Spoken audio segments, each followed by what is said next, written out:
د الله تعالی چې په دنیا کې د ټولو نه کم شی د ټولو نه بد وخت دی هغه کبر دی ځکه چې کبر الله تعالی سره ښایي انسان سره نه ښایي او کم انسان چې بیا کبرجن شي نو هغه ځان ته نعوذ بالله خدای وایي دا د خدای پیښې کوي نو خدای پاک د هغه نه بیا د عبرت نښه جوړه کړي دې خبرو ته پام وکړه چې الله تعالی خلکو له مقور کړي الله تعالی خلکو له اقتدار ورکړي الله تعالی خلکو له طاقت ورکړي الله تعالی خلکو له حیثیت ورکړي الله تعالی خلکو له اختیار ورکړي واک ورکړي او بیا په دې نعمتونو باندې الله تعالی دغه کسان د دغه کسانو امتحان لري اوس ځینې کسان خو په دغه امتحان کې پاس شي او ځینې امتحان پکې داسې ځینې کسان پکې داسې سر د لاندې راودرېږي سر د لاندې راوغورځېږي چې هغوی په دې دنیا کې د هغوی نه بیا الله تعالی د ضلالت نښه جوړه کړي موږ لیدلی دي د دنیا په تاریخ کې تاسو وګورئ فرعونان یزیدان د روم بادشاهانه د فارس بادشاهانه په دې ملک پاکستان کې موږ ډېر څه لیدلی دي د دنیا په تاریخ کې هم ډېر څه لیدلی دي خبر را نودېږي حضرت عمر رضی الله تعالی عنه چې خلیفه شو کله هغه د هغې نه مخکې دونه داسې انسان چې په پوزه به یې مچ هم نه پرېښوده خو چې کله د مسلمانانو خلیفه شو او نیمه معلومه دنیا د هغه د اقتدار لاندې راله نو ته په خدای یقین وکړه چې په هغه کې دونه خاکساري عجیزي او دونه تابعداري پکې را پیدا شوه چې هغه به په دربار کې چې کېناسته نو ټولو نه به لاندې ناستو چې هسې نه که د بار نه یو مسافر راشي نو هغه به وایي چې دا بادشاه یې بره ناسته او دا لاندې کسان یې ناستې نو مسافر به تپوس کوي په تاسو ناستو کسانو کې خلیفه څوک دی دغه شان چې بیت المقدس ته هغه په اوښ باندې ته نو په نیمه لاره به هغه غلام سورو په اوښ باندې او په نیمه لاره به دی سورو بیت المقدس ته چې نږدې شو نو په دغه وخت کې بیا د جلب د لیوه نمبر د حضرت عمرو او غلام په اوښ باندې ناستو او بیت المقدس ته ورننوتل هغوی ویې جوړې دغه حضرت عمر دی هغه ورته نه حضرت عمر زه یم دا زما غلام دی خو دا زمونږ نمبر لګېدلی و چې یاره په نیمه لاره به زه جلب نیسم او په نیمه لاره به ته جلب نیسې په نیمه لاره به زه په اوښ باندې کېنم او په نیمه لاره به زه په اوښ باندې کېنم دا هغه حضرت عمرو چې د مسافرو اوړه به یې په ملا باندې وړل او که چا به ورته دوه خبرې وکړې نو بیا اعوذ بالله من الشیطان الرجیم بسم الله الرحمن الرحیم نه یې د چا نه سیاسي انتقام اخیستی دی نه یې چا سره ظلم کړی دی نه یې چا سره زیاتې کړی دی او دونه لوی زړه والا خدای ورکړو چې زه تاسو ته د هغې ذکر که زه کومه نو 2 غنټې په هغې کې تېرې کېږي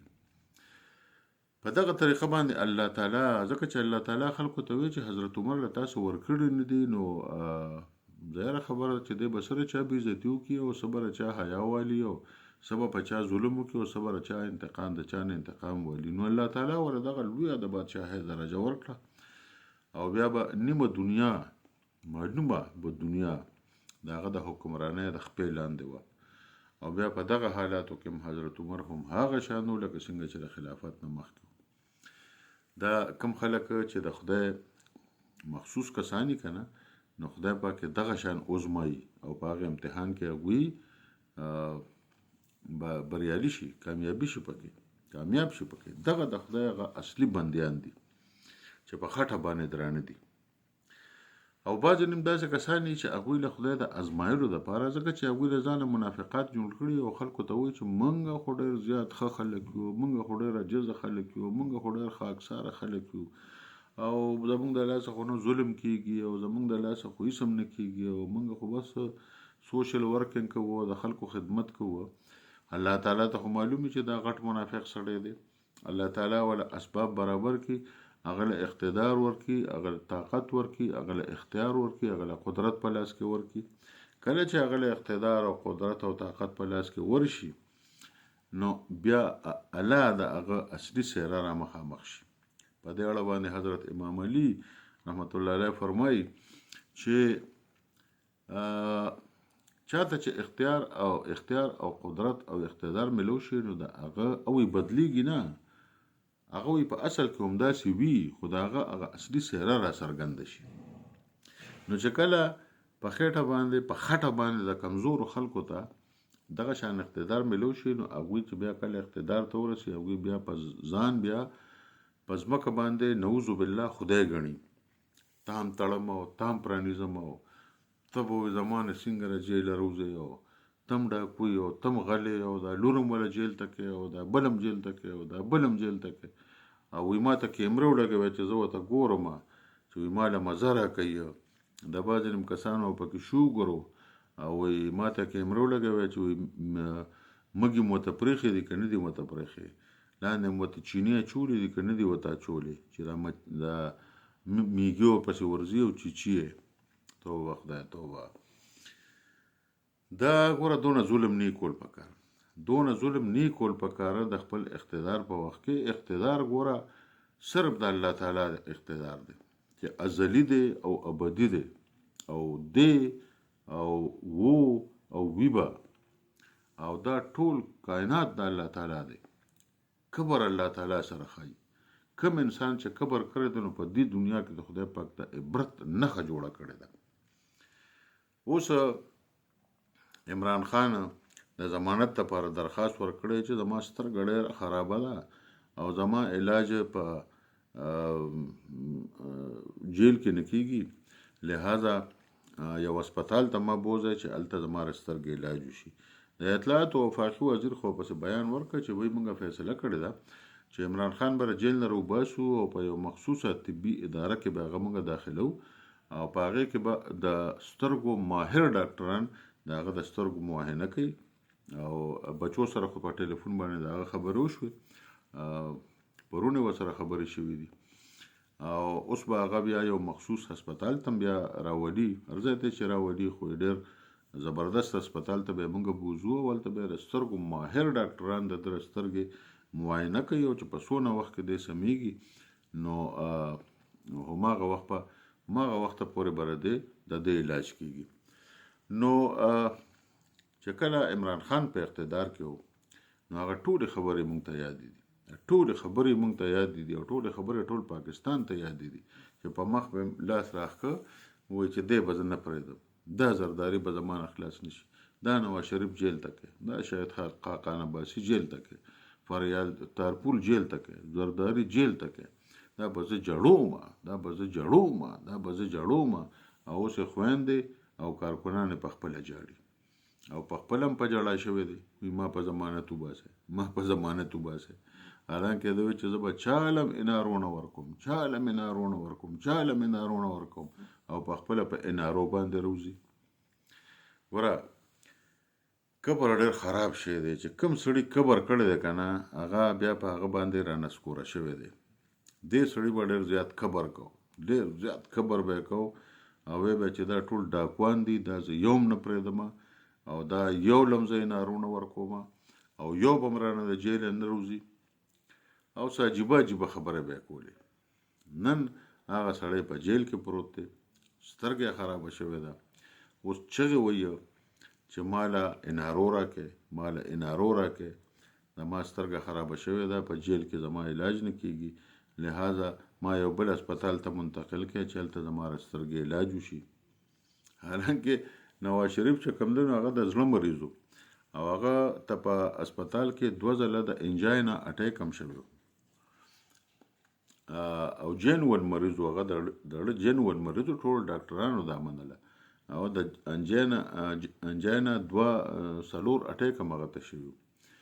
خو هغه به وایي چې نه دا دې دوکې کوي. خو چې کله بیا د شوکت خان هم هسپتال د هغه ټسټونه وکتل نو ورته یې وویل چې وروره دا سړی ته دلته پر پاکستان کې مري او ګوره ستا به ډېر لویه بدنامي وشي، نو مهرباني وکړه د پاکستان نه بهر ته ولېږه. نو په دغه وجه باندې هغه نواز شریف د ملک نه بهر ولېږه، ځکه هغه په اړه کې سوچ کوي عمران خان چې که په پاکستان کې مړ شو نو دا به زما لپاره لویه شرمولي، ځکه چې زما په اقتدار کې ومړ شي.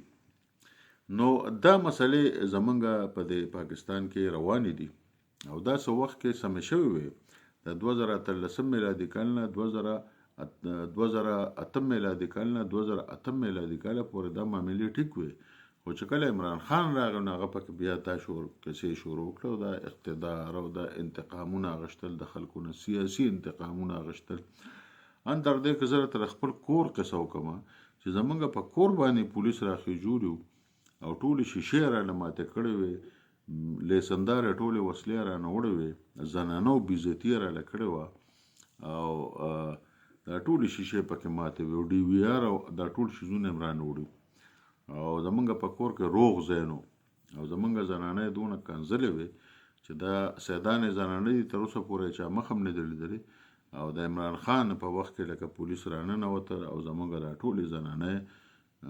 داسې خراب کنځلې ورته وکړه چې هغه خراب کنځله په عمر کې څوک چاته نه کوي نو ظاهره خبره د زړونو نه خو خیږي که نه د زړونو نه خو خیږي که نه ته چې شریف خلک ته چې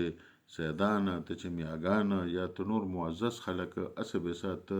چیړې او هسې به سه ورسره داسې د ځناورو سره سلوک کې نو ظاهره خبره ده چې فطرت په تا بیا نه راګرځي مکافات عمل به په تا باندې نه راګرځي خبره باندې راګرځي نو اوس دغه شي سره عمران خان مخامخ دی بدل نه ګڼي ستا د کبر کاسه بیخي ډکه شوې وه او بیا د هغې نه پس چې په تا باندې کبر واوړېده نو په جیل کې هم ستا دا خیال و چې داسې کار دی چې د جیل نه به 15 کروڑه پاکستانیان به راپاسي او ما به جیل راوباسي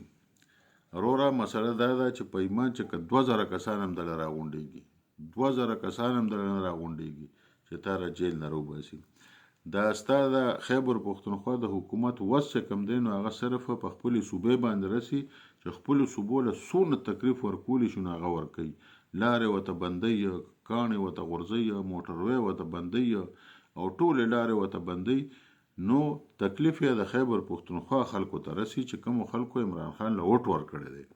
هغوی له سزا ورکوي چې دا تا موږ له اوټ وړې راکړ تاسو موږ له اوټ وړې راکړی دی دا دغه شرمول پر زول روان دي او والله چې خلک اریان دریان دي چې لکه د دې خدا مثال شو چې سړی د خان د کوڅې مخې ته ټوخې هم نشي کولی خو چې کور ته راشي نو ټول زور بیا په خپله ښځه باندې وباسي نو تاسو په پنجاب کې وال وخورئ او چې واپس را منډه کوي نو په خپله صوبه کې بیا روډونه بند کړي نو موږ درته څه ویلي دي د عمران خان موږ قید کړی دی د عمران خان په پښتونخوا کې قید دی دا خو وروره په پنډۍ کې قید دی د اسلام آباد عدالت ورته سزا ورولې ده زمونږ د پښتنو پکې سویمه ده چې تاسو موږ ته سړکونه بندوئ خو به هر حال بیا موږ دا غواړو چې انسان دی او په کار دی چې په صحیح طریقه باندې د هغه علاج وشي هغه د سترګې علاج ډېر زیات ضروري دی او په کار دی چې هغه ته دی برابر ډاکټران دی هغه لپاره برابر شي او د هغه د مکمل علاج وشي موږ بیا هم د دې په حق کې یو بله خبره ده چې هغه د خپل وخت یو فرعون او هغه د چا علاج هم نه منه خو به هر حال موږ هغه شان خلک نه یو